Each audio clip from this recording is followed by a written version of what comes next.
నమస్కారం అండి. నేను డాక్టర్ మోవా శ్రీనివాస్ అండి. నేను కార్డియాలజిస్ట్‌ని. సో, ప్రతిసారి మనం మాట్లాడే మెడికల్ టాపిక్స్ గురించే కాకుండా, ఇవాళ మనం కాస్త ఆఫ్ బీట్ టాపిక్ గురించి మాట్లాడదాం. అదేంటంటే బోనాలు. ఎందువల్ల అంటే నేను ఉండేది హైదరాబాద్‌లో యూసుఫ్‌గూడ ఏరియా. నిన్న ఆదివారం, ఇవాళ సోమవారం. సో, నిన్న అంతా కూడా మా ఏరియాలో ఈ బోనాల పండగ వాళ్ళు చాలా ఉత్సాహంగా చేసుకున్నారు. సో, నేను తెలంగాణ వాడిని కాను. సో, లాస్ట్ ఒక 25 ఏళ్ళ నుంచి తెలంగాణలో ఉన్నా. ఇనీషియల్‌గా నాకు ఈ బోనాలు అంటే ఏమిటో అర్థమయ్యేది కాదు. సరిగదా ఈ గట్టిగా మైకులు పెట్టడం రోజంతా వాళ్ళకు ఉంటుంది. సో, దీంతో కాస్త నేను ఇరిటేషన్‌కి గురయ్యేవాడిని కూడా. మెల్లమెల్లగా నాకు ఈ బోనాలంటే ఏమిటి, ఎందుకు చేస్తున్నారు అని ఉత్సుకత కలిగి ఈ బోనాల గురించి నేను కాస్త చదవడం మొదలుపెట్టాను బేసికల్లీ.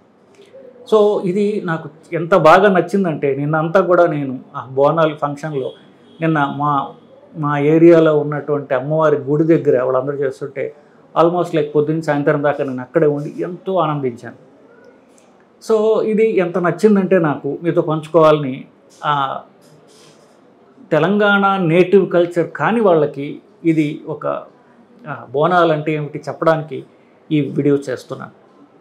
బోనాలు అంటే భోజనాలు అనేటటువంటి మాటకి వికృతి బోనాలు. సో, ఇది ప్రతి ఆదివారం చేస్తారు. ఆషాఢ మాసంలో 4 ఆదివారాలు ఉంటే 3 లేదా 4 ఆదివారాల పాటు చేస్తారు. ఆదివారం పాటు చేస్తున్నారంటే ఇది రీసెంట్ ట్రెడిషన్ అయి ఉండాలి. సో, ఇది ఎలాగ మొదలైంది అంటే బేసికలీ 1813 సంవత్సరంలో హైదరాబాద్ నిజాం వాళ్ళ హైదరాబాద్ యొక్క సంబంధించినటువంటి సైన్యం ఆర్మీ ఏదైతే ఉందో అది మధ్యప్రదేశ్లోని ఉజ్జయిని నగరం దగ్గర వాళ్ళు ఆ రాజుకి హెల్ప్ చేయడానికి అక్కడికి వెళ్ళి అక్కడ ఉన్నారు. ఆ టైంలో హైదరాబాద్ సికింద్రాబాద్ ఏరియాకి ప్లేగ్ వ్యాధి వచ్చి వేల మందిలో చచ్చిపోయారు అందరు కూడా. అప్పుడు అక్కడ ఉన్నటువంటి ఈ సైనికులు వాళ్ళకి ఎంతో బాధ వేసింది. ఒకటి భయం కూడా వేసింది. మేము తిరిగిపోతే మా గతి ఏమిటి, మా ఫ్యామిలీ వాళ్ళు ఎవరైతే ఉన్నారో హైదరాబాద్ సికింద్రాబాద్ ఏరియాలో వాళ్ళంతా చనిపోతున్నారు కదా అని వాళ్ళు ఏం చేశారంటే, ఇది అమ్మవారు అనుకునేవాళ్ళు కదా ఆ రోజుల్లో. సో, అక్కడ ఉన్నటువంటి కాళీ మందిరం ఉజ్జయిని కాళీ, ఆవిడ్ని హరసిద్ధిమాత అంటారు. అదే విక్రమార్కుడు కూడా పూజించినటువంటి టెంపుల్ అని చెప్తారు. నేను చూశాను అది యాక్చువల్లీ. సో, హరసిద్ధిమాత గుడికి వెళ్ళి ఆవిడని ప్రార్థించారట. అమ్మ, నువ్వు గనక ఇది తగ్గేటట్టుగా చేసి మమ్మల్ని కూడా నువ్వు కాపాడినట్లయితే మహాకాళి మందిరం మేము హైదరాబాద్లో కడతాం తల్లి అని మొక్కుకున్నారు. కొన్ని నెలలకో ఎప్పుడుకో ప్లేగ్ తగ్గిపోయింది. వీళ్ళందరూ వాళ్ళ ఇళ్ళకి వచ్చేసిన తర్వాత వీళ్ళు మెల్లగా డబ్బు అంతా జమ చేసుకుని అప్పయ్య అనేటటువంటి ఆయన దీనికంతా ఆయన నాయకత్వం వహించి 2 ఏళ్ల తర్వాత 1815 ఆల్మోస్ట్ 200 ఏళ్ల క్రితం 1815లో ఈ గుడి కట్టడం జరిగింది. సో, అక్కడి నుంచి ఏం చేస్తారు, వాళ్ళు ఎంతో ప్రేమగా చూస్తారండి. సో, ఏం చేస్తారంటే ఆషాఢ మాసంలో మామూలుగా ఇంటి ఆడబడుచు ఎవరైతే ఉంటున్న ఆడకూతురు పుట్టిన అత్తారింటికి వెళ్ళిన అమ్మాయిని ఇంటికి తీసుకొస్తారనమాట. సో, తీసుకొచ్చి ఆ అమ్మాయికి అన్ని సత్కారాలు చేసి ఎంతో గారంగా చూసుకుని పంపిస్తారు తిరిగి.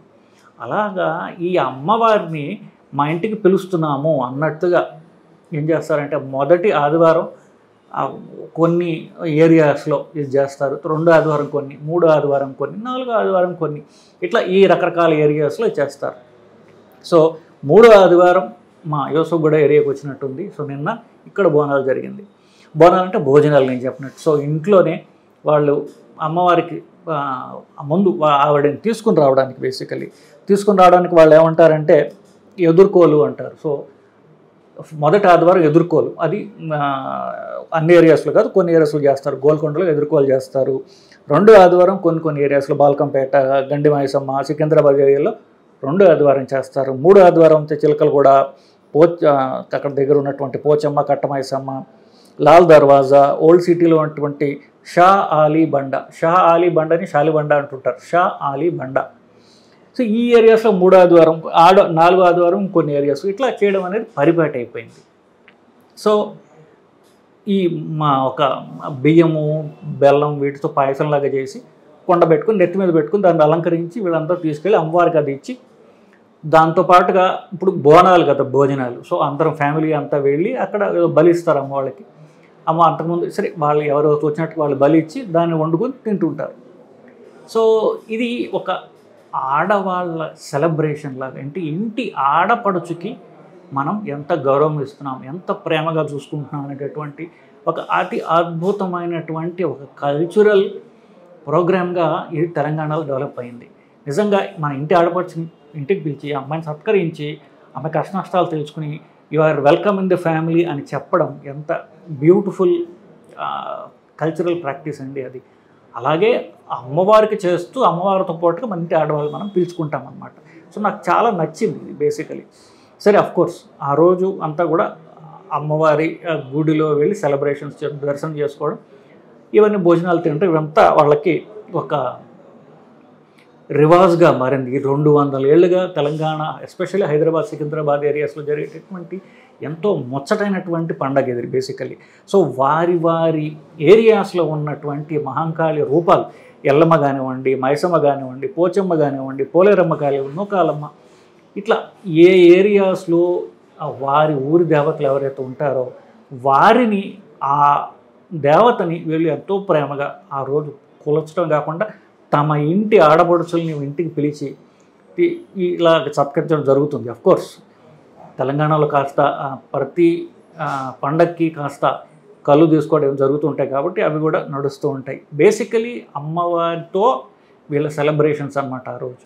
సో ఎంతో ముచ్చటైనటువంటి ఇది ఒక కల్చరల్ పండుగలాగా చేసుకుంటున్నారు. ఎస్పెషల్లీ ఈ రోజుల్లో ఎక్కడైతే ఆడవాళ్ళకి ఇంత అటాక్స్ జరుగుతున్నాయని ఇవన్నీ చెప్తున్నప్పుడు ఇట్లాంటి ఎంతో గొప్ప కల్చరల్ ప్రాక్టీసెస్ మన కల్చర్లోనే ఉన్నాయి అని చెప్పడానికి బోనాల పండుగ ఎంతో గొప్ప ఉదాహరణ చెప్పడానికి నాకు ఎలాంటి సందేహం లేదు. సో అంతకుముందు ఆదివారం బోనాలకి వీళ్ళు గట్టిగా వినాయక చవితి పెట్టినట్టు పెద్ద పెద్ద మైకుల్లో పెడుతుంటే ఇరిటేషన్ వచ్చేది.